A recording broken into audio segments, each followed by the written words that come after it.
What's up guys, it's Naf here. So as many of you would know, the Clue Scroll update went live last week on the 26th of February, and this update has been something I've been looking forward to ever since November last year, when I did a fair amount of Clue Scrolls to make my own Luck of the Dwarves ring. So the main thing I was interested in checking out were the new Master Clue Scrolls, the improved drop tables, and doing this by banking all my caskets and opening them all at once to make the whole process a lot more exciting. So to farm clues, I decided to pickpocket elves in Prifddinas. Now my reasons for doing this were this method is really AFKable, which makes doing this for long periods of time really manageable. The loot from elf pickpocketing for Ironman is great, consisting of a lot of raw materials, food, potions, and also raw gold. And in my experience, I was getting hard and elite clue scrolls fairly frequently. So it took roughly 18 hours or so of pickpocketing to reach my limit of 25 hard clues, and in that time I also managed 11 elite clues, so I decided to go do them so I don't waste time pickpocketing when there isn't actually a chance at getting any more hard clues at all.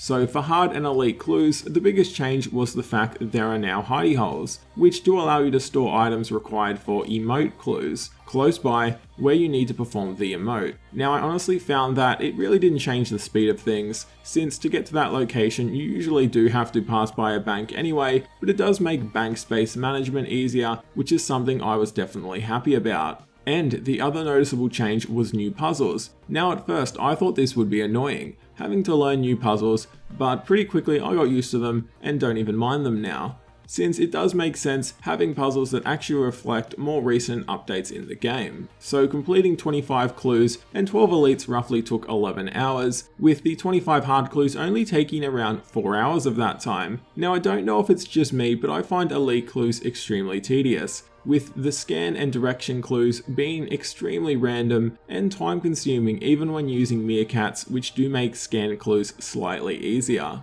But regardless, with that out of the way, I went back to Prifddinas, and within another day or so I had managed another maximum of 25 hard clues and also 9 elites. So doing these clues, I did finally reach 1,200 treasure trail points, which I used to buy the Globetrotter backpack. Now for those who haven't looked into this outfit, essentially it has 5 pieces, with each piece having its own use, and having the 2 and 4 piece of the set gives an additional bonus as well. Although they are all rather expensive, with the whole outfit costing 4,950 treasure trail points. Now for some perspective, from doing a clue that isn't a milestone such as 10, 50 or 100 clues, you get 1 point from an easy clue, 2 from a medium, 4 from a hard, 8 from an elite, and 16 from a master clue. So these points are certainly not easy to come by. But nevertheless, I did get the Globetrotter backpack, which allows you to swap your active clue for a new one, and this costs 1 charge, and you get 1 charge every 5 clue scrolls you complete entirely. Now doing this doesn't actually reset your clue, it essentially just swaps the current step for a different one, which isn't that necessary for easy, medium, hard or even elite clues, but it is extremely useful for master clues, as some of the requirements, especially for Ironman, are quite difficult. And with that done, I was sitting on 50 hard and 21 elite caskets, so I did decide to go back to Prifddinas for one final time for more hard and elite clues. So again, I reached the 25 clue limit, but funnily enough I actually reached 25 elites, before hard clues only getting around 16 within roughly 11 hours. So completing 16 hard clues only took a few hours, getting them done rather quickly in around 8 to 10 minutes now per clue, considering none of the steps are random or time consuming, whilst 25 elite clues on the other hand took roughly 11 hours, which was quite a pain. I really don't know if I'm alone here, but I actually enjoy hard clues whilst I despise elites.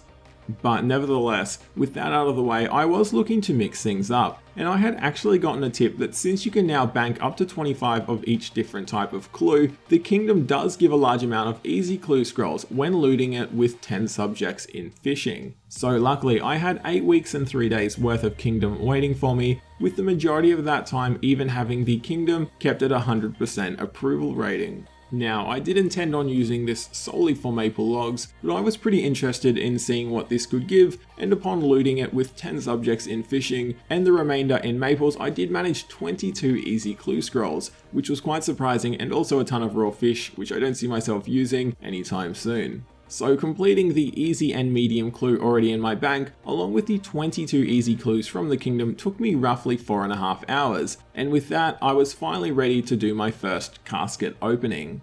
Now, considering I had 136 caskets to open at once, I didn't want to spend too long on each one, otherwise it would take forever, although I will slow down for uniques. So if you are interested in getting a good look at every single casket, feel free to pause after each one or even slow down the video speed if you don't mind distorting the audio.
So there we go, with the easies out of the way. Nothing exciting, but frankly, there's nothing too desirable from easy clues either way, apart from God pages or even master clues. So moving along, we will now be opening the 1 medium casket and 66 hard caskets.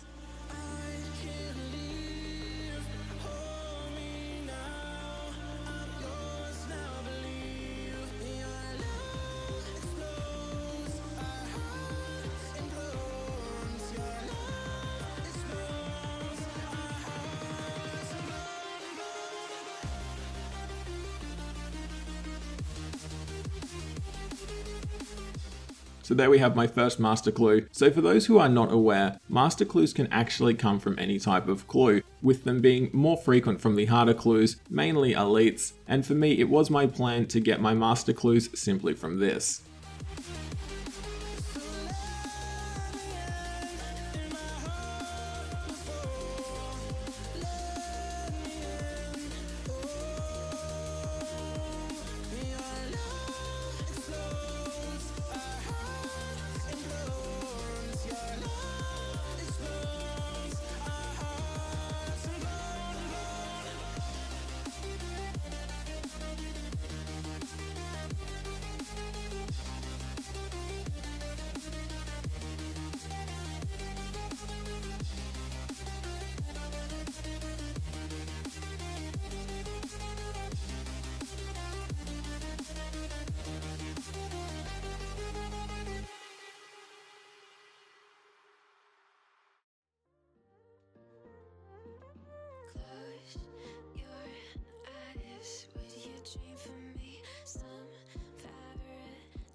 dreams and run all the red lights across a million seas just to have you next to me. Paris and Tokyo, I go where I have to go.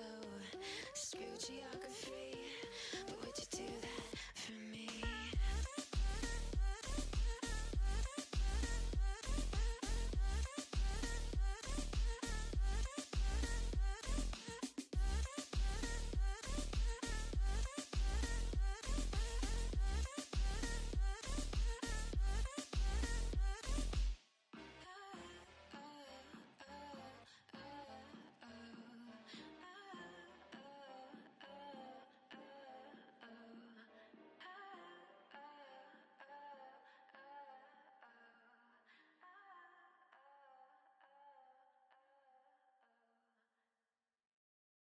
And there we go, nothing too exciting so far sadly, but I did manage 9 master clues so far, along with a bunch of uniques and god pages.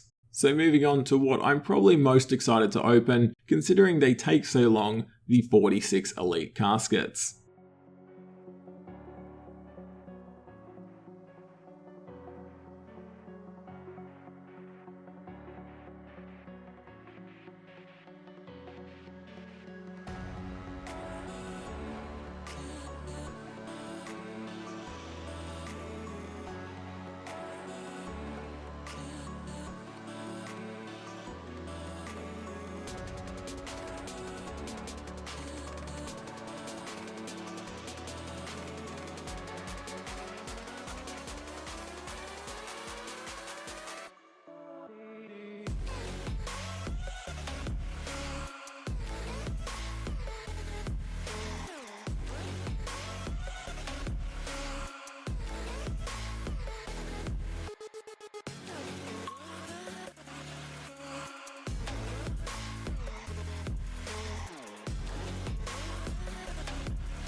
Now at this point I wanted to use my rerolls on the next loot I got that didn't actually include a unique, which didn't seem to happen at all, but I thought that wouldn't be an issue since I hadn't done my monthly oyster yet, and upon checking the oyster, I then realized you can't actually reroll oyster loot.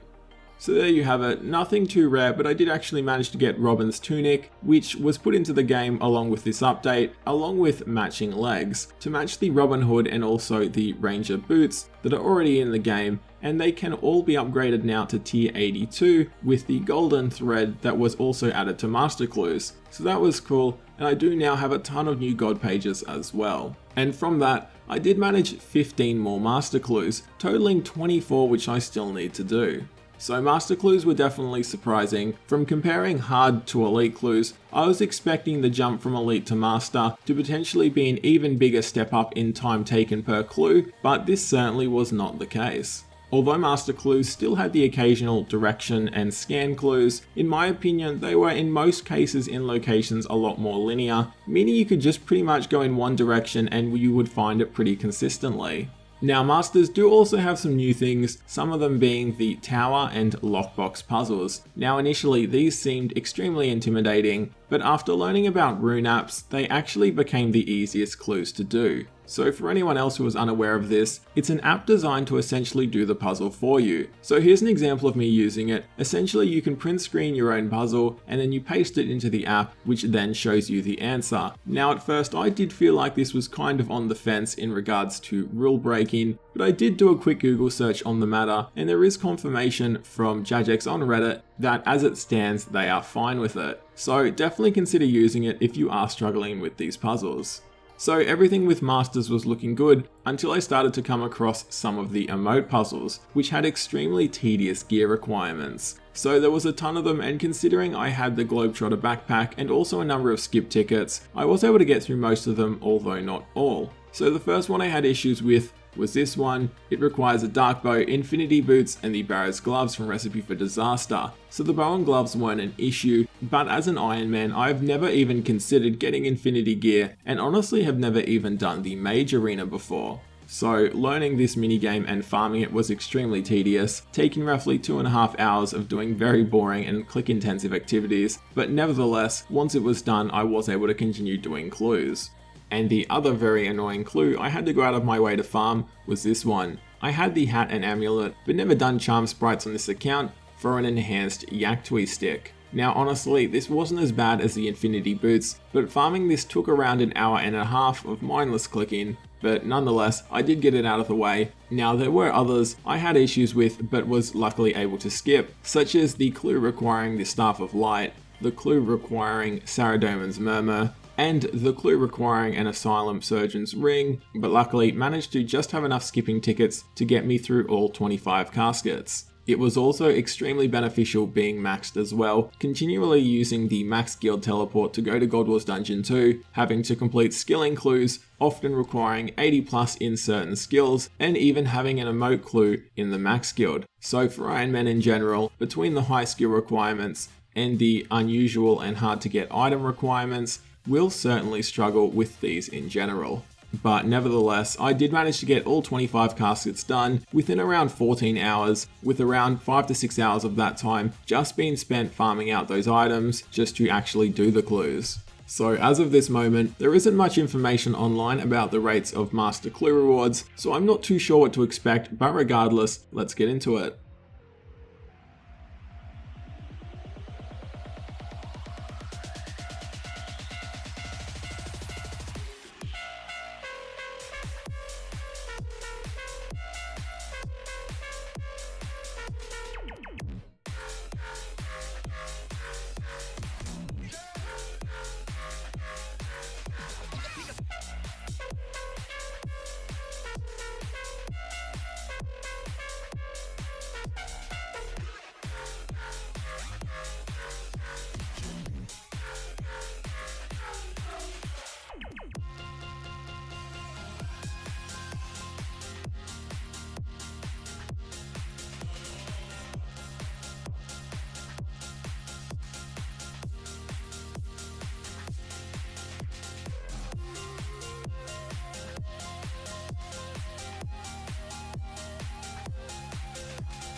So there we go, the final casket opening, and sadly no third age, die, or anything else of that rarity, which is a shame, but nonetheless a massive amount of unique loot. Now, it wasn't all bad. I did manage a ton of new god pages, which adding to my existing collection meant I was finally able to have a completed god book. Now, this is pretty nice, as a completed god book does provide +5 in all combat stats, along with the +2 prayer that goes into the pocket slot. And also, with the golden thread I got from a master clue, I was able to upgrade a piece of my Robin Hood gear. Now, I did actually choose to upgrade the Robin hat over the tunic, purely because I only currently have an Armadale helmet for my range set, so it's an actual upgrade I can use for PVM, although I do believe this does degrade, so it will only be something I use for particularly hard bosses. But that's about it for this one. My overall thoughts on the Clue Scroll update is that it was a very great update to the game, making Clue Scrolls as a whole a much more completed piece of content, with it being very cool in my opinion how you can work on a Clue Scroll,